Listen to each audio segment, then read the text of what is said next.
दरम्यान छत्रपती संभाजीनगरचा पाणी प्रश्न हा दिवसेंदिवस भीषण होत चाललेला आहे आणि याच पार्श्वभूमीवर मुख्यमंत्री एकनाथ शिंदे आज संभाजीनगरला जाणार आहेत। मराठवाड्याच्या पाणी प्रश्नाचा आढावा आज मुख्यमंत्री घेणार असल्याचं कळत आहे। सध्या आचारसंहिता चालू आहे, मात्र पाणी टंचाईमुळे निवडणूक आयोगाकडून परवानगी घेत ही बैठक होईल। या बैठकीला मराठवाड्यातील सर्व जिल्हाधिकारी, पालकमंत्री, कृषी अधिकारी, महावितरणाचे अधिकारी बैठकीला हजर राहतील। संभाजीनगर विभागीय आयुक्त कार्यालयात दुपारी 3 वाजता ही बैठक होणार आहे।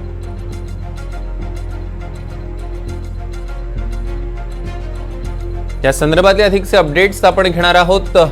मोहसिन शेख आपले प्रतिनिधी आपल्यासोबत जोडले गेले, त्यांच्याकडून मोहसिन, आपण बघतोय की मराठवाड्यातला पाणी प्रश्न आता गंभीर होतोय आणि आता मुख्यमंत्र्यांनी याची थेट दखल घेत आज ते तिथे बैठक घेणार आहेत। काय अपडेट्स द्याल? नक्कीच सौरभ, गेल्या काही दिवसांपासून मराठवाड्यातील पाणी प्रश्न भीषण पाणी टंचाई आपल्याला पाहायला मिळते। 1828 टँकर मराठवाड्यात आज घडीला सुरू आहे।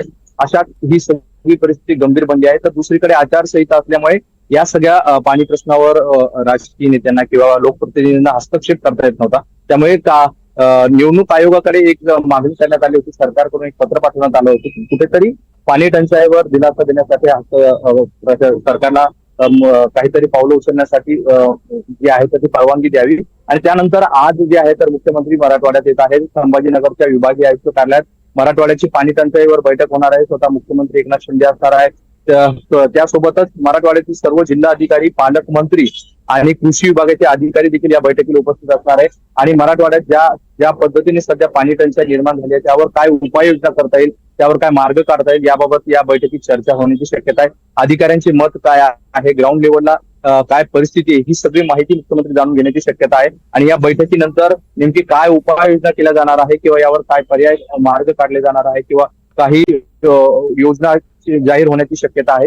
या सगळ्या पार्श्वभूमीवर मुख्यमंत्र्यांची बैठक महत्वाची समजली जाते आणि आज मुख्यमंत्री एकनाथ शिंदे या बैठकीनंतर नेमकी काय भूमिका मांडतात, काय निर्णय घेतात हे पाहणं महत्वाचं असणार आहे। निश्चितच मोहसिन, या संदर्भातले अधिकचे अपडेट्स आम्ही तुमच्याकडून घेणारच आहोत। तुर्तास धन्यवाद।